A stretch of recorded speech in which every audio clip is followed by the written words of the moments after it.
Hello everyone, আজকে আমি আমার লাইফের একটা দারুণ সুন্দর দিনের অভিজ্ঞতা তোমাদের সবার সঙ্গে শেয়ার করতে চলেছি। দিনটি ছিল 27শে এপ্রিল 2024 এবং এই ইভেন্টটির নাম হলো সানরাইজ শাহী বৈঠক, যেখানে আমি জনপ্রিয় অভিনেতা আবি চ্যাটার্জির সঙ্গে দেখা করার সুযোগ পেয়েছি। বাংলার নববর্ষ উপলক্ষে আমার প্রিয় মানুষদের জন্য সানরাইজের শাহী গরম মশলা ইউজ করে একটা সুন্দর রান্না করে আমি সুযোগ পাই এই অপূর্ব দিনটির সাক্ষী হওয়ার। সুতরাং ওই দিনটিতে সকাল সকালে উঠে রেডি হয়ে পৌঁছে যাই ফেয়ারফিল্ড বাই ম্যারিয়েট কলকাতায়, যেটি অবস্থিত নিউ টাউন বিশ্ব বাংলা গেটের একদম কাছে। সময় মতন পৌঁছে গিয়ে দেখি সানরাইজের এই শাহী বৈঠক আয়োজিত হচ্ছে 5th ফ্লোরে। এত গরমে আমি তো একদমই কম সেজেছিলাম, কিন্তু ভিতরে গিয়ে দেখি এ তো এলাহি আয়োজন। শুধু নামে নয়, এই যে বাস্তবেই শাহী বৈঠক, দেখে মনে হচ্ছিল যেন কোনো রাজার আমন্ত্রণে মধ্যাহ্নভোজনে এসেছি। চারিদিকে রং বেরঙের ঝাড়বাতি, মোটা গদি পেতে বসার জায়গা, আর রয়েছে কোলবালিশ, অর্থাৎ আরাম করার জন্য একদম পারফেক্ট জায়গা। আর এছাড়া চারিদিকে ফুল দিয়ে সাজানো তো রয়েইছে। যেহেতু সানরাইজ এই অনুষ্ঠানের মূল উদ্যোক্তা, তাই জন্য সানরাইজের তরফ থেকে প্রত্যেক পার্টিসিপেন্টের জন্য রয়েছে প্রচুর গিফটস আর গিফট ব্যাগস।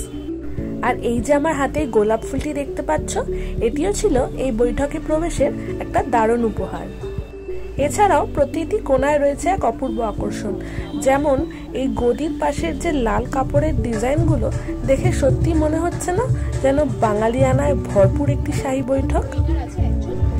হ্যাঁ, এবং তারপরেই দেখা হলো আমাদের প্রিয় অ্যাঙ্কার খাস কৌশিকের সঙ্গে। তিনি আজকের এই অনুষ্ঠানটি অ্যাঙ্কারিং করতে চলেছেন। এখানে আমরা চেষ্টা করছিলাম ছোট ছোট ভিডিও ক্লিপস নিয়ে রাখার জন্য, এবং পিছনে চলছিল গানের অনুষ্ঠানের জন্য সাউন্ড চেক।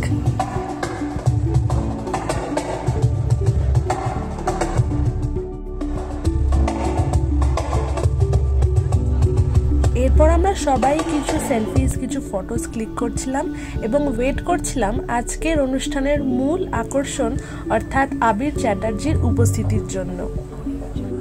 এবং কিছুক্ষণের মধ্যেই হয় এই অপেক্ষার অবসান এবং উপস্থিত হন আমাদের মাঝখানে আবির চ্যাটার্জি। আর সবাই আমরা ওই মোমেন্টটায় খুব খুব খুব বেশি এক্সাইটেড হয়ে পড়েছিলাম ওনাকে এত কাছ থেকে দেখে।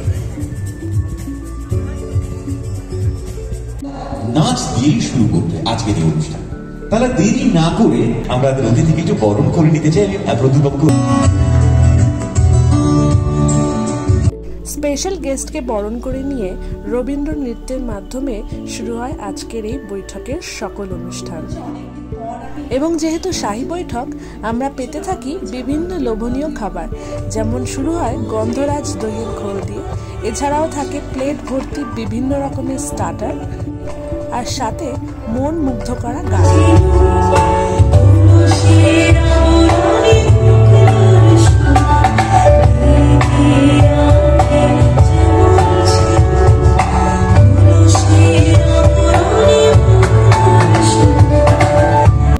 এরপর শুরু হয় বিভিন্ন পার্টিসিপেন্টদের সঙ্গে গান বাজনা। অল দ্য বেস্ট, তুমি যে কাজটা করছো সেটা আরো মন দিয়ে আরো ভালোভাবে করো। আর হ্যাঁ, তুমি যেটা কি করতে চাইছিলে আসবো আরো কাছাকাছি, আরো ওর মনের মধ্যে কি আমি মাইন্ড রিড করে দিচ্ছি, সেটা হচ্ছে সেলফি তুলতে চাই। সেলফি হয়তো হাত পা কাঁপছে, আমি শিবর করছি, তো আগে ছবিটা তুলে ফ্যামিলিয়ার হয়ে গেছে। আমি মিলিয়ে দিচ্ছি আমার না, আমি তো আরো বড় ম্যাজিশিয়ান আমি দেখছি যে আমরা তো সবাই সোশ্যাল মিডিয়া ইউজ করে থাকি, তো একটা ম্যাজিক আমি আপাতত ইনস্টাগ্রাম দিয়ে দেখাচ্ছি। তো ফার্স্টে আমার কাছে ইনস্টাগ্রামটা আমার অ্যাকাউন্ট ওপেন আছে, আর আমি এখানে যদি সার্চে যাই তাহলে এখানে দেখবো যে বিভিন্ন রকমের পোস্ট আসে। তো আমি যে কোনো জায়গায় যদি এরকম স্ক্রোল করতে করতে জাস্ট একটা জায়গায় ট্যাপ করি তাহলে তার পোস্ট ওপেন। ইনস্টাগ্রামে এই পেজটা ছিল অনেক, না না আমার পেজে যেতে বলো না, ওকে, মানে অনেকের অনেক রকম ধারণা থেকে সেটা ভেঙে যাবে। আমি এইটুকু বলি, মেক শিওর যে কেউ না দেখতে পায়, এরকম ভাবে স্ক্রোল করবে আর যে কোনো এক জায়গায় গিয়ে একটা ট্যাপ করবে, তাতে একটা পোস্ট বা রিল কিছু যেটাই থাকবে সামনে সেটা ওর যে কনফিডেন্সটা বাহবা দিতে কি স্বচ্ছন্দে ওর ইনস্টাগ্রাম মানে প্রোফাইল খুলে আমাকে দিয়ে দিয়েছে। এর অনেক রকম বিপদ হতে পারে চিনিও। এই তোমার এই কনফিডেন্সের আমি কার প্রোফাইল তোমার? শিওর? একটাই প্রোফাইল। আচ্ছা ঠিক আছে। আমি চেষ্টা করব জানার যে কি পোস্ট বেরিয়েছে, কিন্তু সেটার আগে মানে হাত ধরবো অজুহাতে হাতটা ধরা যায়? শোনো তুমি এক কাজ করো, তুমি যেটা বলবে সেটা তুমি বলে দেবে, বাকি মানে যেভাবে এগোচ্ছো তুমি, আমি খুবই মানে কি বলবো আশঙ্কিত না, এটা ভালো, ভেরি স্মার্ট। জাস্ট একটা টাচ করলেও হবে, জাস্ট ট্রান্সমিট করবো আইডিয়াটা। ওকে, তো এবার আমি যেটা বুঝতে পারছি যে একটা ছবি বেরিয়েছে, কিন্তু ছবিটার যে কালারটা সেটা আমার জামার কালারটা তোমার জামার কালারের সাথে অনেকটা ম্যাচ আছে, তাই না?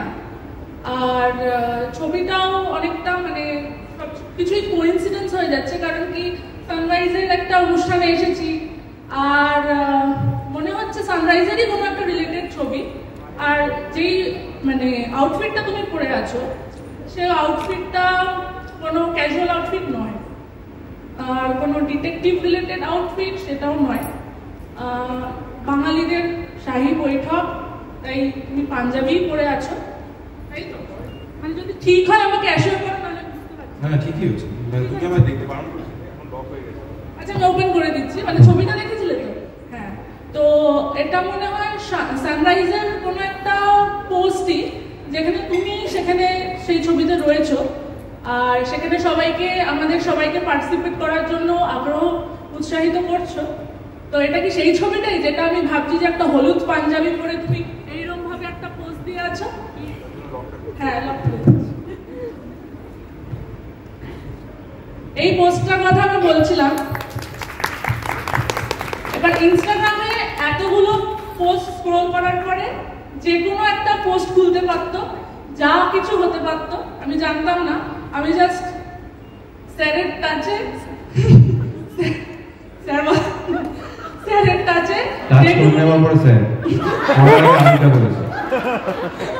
খুব ভালো হয়েছে, সবাই একটু জোরে হাততালি দিন।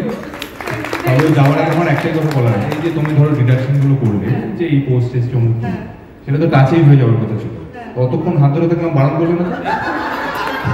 এরকম সুযোগ কেউ হাত এটাও মাইন্ড রিডিং, কিন্তু আমিও করেছি, but very very thank you.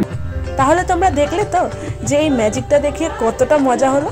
আর এরপরে রয়েছে অনেক গান বাজনা, নাচ, আরও অনেক অনুষ্ঠান। চলো দেখতে থাকো।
চিকনা গোর মন নাই করো নাই গোর কথা বেঁধে দেবো লাল গেঁদা ফুল মাথায় বেঁধে দেবো লাল গেঁদা ফুল মাথায় বেঁধে দেবো লাল গেঁদা ফুল।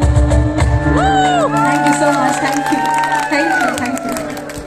জমজমাট অনুষ্ঠান শেষে এবার আমাদের পুরস্কার পাওয়ার পালা। প্রথমেই ডেকে নেওয়া হলো আমার নাম এবং আমি পেয়ে গেলাম এক ঝুড়ি সানরাইজের মশলা। হ্যাঁ, সানরাইজের মশলা, যা রান্নায় দিলেই জমে ওঠে রান্নাটা।